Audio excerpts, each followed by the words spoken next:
Salut à tous les amis, j'espère que vous allez bien. Aujourd'hui, on continue sur notre toiture. On va voir maintenant comment rajouter des fenêtres de toit ou Velux. Alors, première chose que je vais voir avec vous, que je ne vous ai tout simplement pas dit la fois passée, par rapport à votre coupe, une fois que vous êtes, pardon, dans votre fenêtre de coupe, n'hésitez pas à élargir celle-ci si elle ne vous convient pas. Donc là, pour le coup, on a envie d'avoir tout le projet en visu. Donc on va plutôt la définir comme ceci. Alors, attention, sachez que votre coupe, une fois que vous faites cela, sachez que ça se répercute aussi sur le dessin en 2D. Donc voilà, comme vous pouvez le voir, les flèches s'adaptent. Bon, forcément, c'est une bonne chose, mais ça peut parfois prêter à confusion si ça superpose des éléments qu'il ne faut pas. Voilà. Alors, une fois que votre coupe est bien définie, hein, on a notre fameuse toiture qu'on a dessinée au préalable, qui certes n'est pas parfaite, mais qui nous servira d'exemple pour l'outil envisagé aujourd'hui, qui est l'outil ouverture de toit. Alors moi, personnellement, à chaque fois que je dessine des Velux ou autres, je me mets en 3D. C'est quelque chose que je fais plutôt en 3D, donc je me mets comme ceci. Je vais sélectionner mon ouverture de toit. Donc, encore une fois, on peut maintenir la petite flèche appuyée. Vous avez soit ceci par défaut, ou cela qui est plutôt un dôme. Moi personnellement, je trouve plus utile d'avoir un Velux qui s'ouvre avec un axe d'ouverture. Donc une fois que j'ai sélectionné mon outil, je vais positionner de manière grossière entre guillemets mon Velux, pardon. Voilà. Donc là votre Velux, bah, comme vous pouvez le voir, il dépasse, il est pas du tout terrible.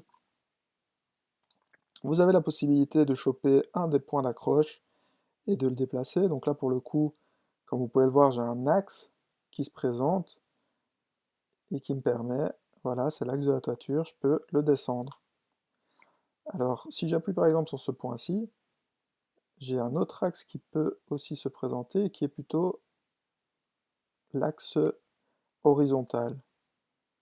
Donc comme vous pouvez voir, attention, on est en 3D, donc tout n'est pas ultra précis.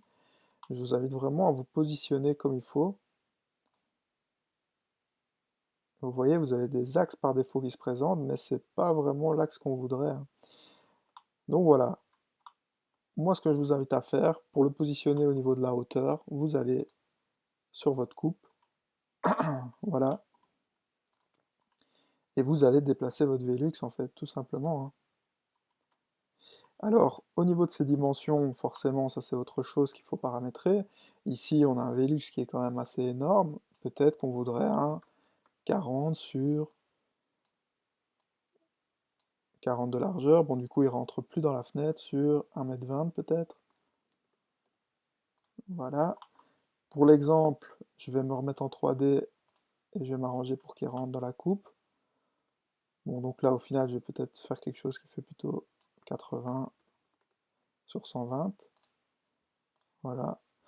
C'est un Velux assez standard, hein. C'est pas des dimensions, c'est peut-être pas les dimensions Velux, mais ça, je vous invite à aller sur le site de Velux et directement aller voir ce qui vous convient. Donc vous allez taper Velux, Velux Shop,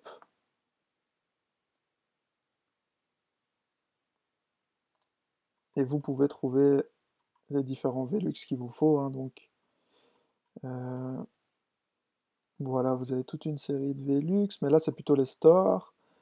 Je vais plutôt aller directement sur velux.be, voilà le site officiel. Autoriser tous les cookies, produits, fenêtre de toit, hein, voilà. Fenêtre de toit à rotation.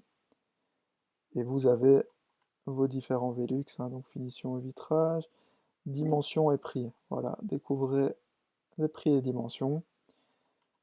Et vous avez, voilà, les différents modèles ici. CK02, CK04, avec les différentes dimensions. Forcément, je vous invite à regarder de manière plus précise tout ça, parce que vous avez, voilà, vous avez plein de modèles différents, hein, les GGL, je ne sais combien, vous avez d'innombrables modèles. Regardez ça bien en détail. Vous pouvez aller voir les brochures, télécharger la brochure générale, hop, et vous allez retrouver tous les modèles, toutes les dimensions possibles et imaginables. Alors ici, ce qui nous intéresse, c'est surtout de voir comment on va représenter ça en 2D, en 3D. Donc là, pour le coup, mon Velux en 2D, il est représenté, mais il ne rentre pas dans ma ligne de coupe. Donc forcément, on le voit ressortir de la toiture, mais on ne voit pas la coupe comme on la voyait précédemment, ce qui est normal, hein.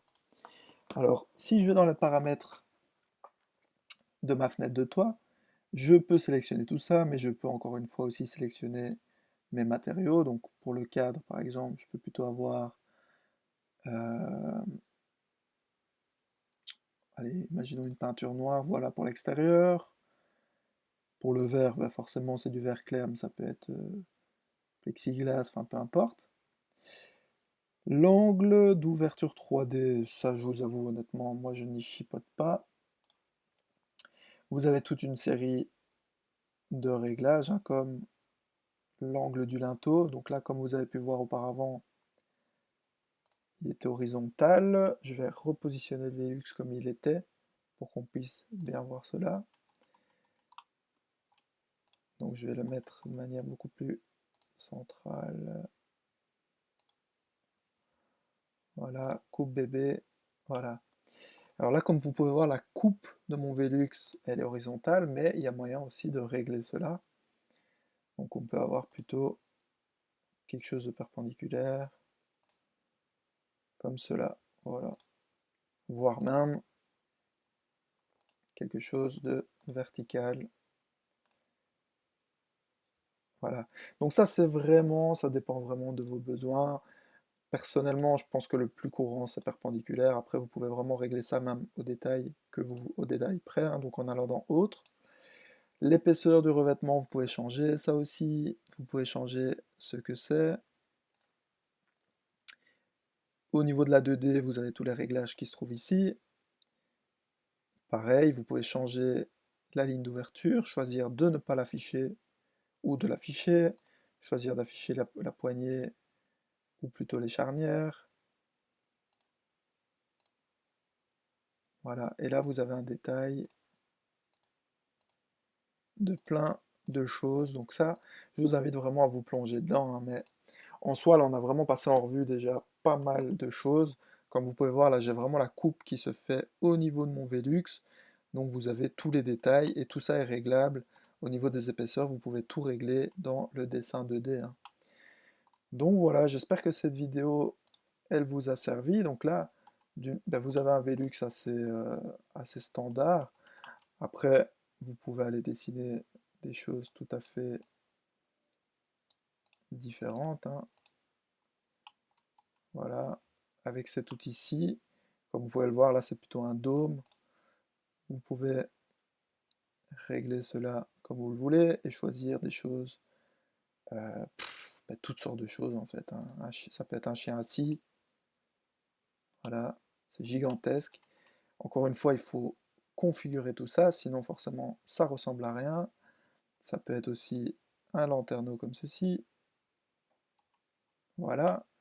Vous voyez, les possibilités, elles sont énormes, mais gardez en tête qu'il faut toujours sélectionner une base et après aller vers vers quoi vous voulez aller, mais toujours sélectionner la base qui se rapproche le plus à ce que vous recherchez. Vous voyez? Voilà. Voilà, donc je pense qu'on a envisagé les fenêtres de toit, je pense qu'on a été assez loin dans le détail. Après, si vous avez d'autres questions, n'hésitez pas à les poser en commentaire. Ça peut être le sujet de vidéos futures. Voilà, n'hésitez pas à mettre un petit like, un petit commentaire, à nous suivre sur les réseaux et on se retrouve maintenant pour une prochaine vidéo. A bientôt les amis, merci.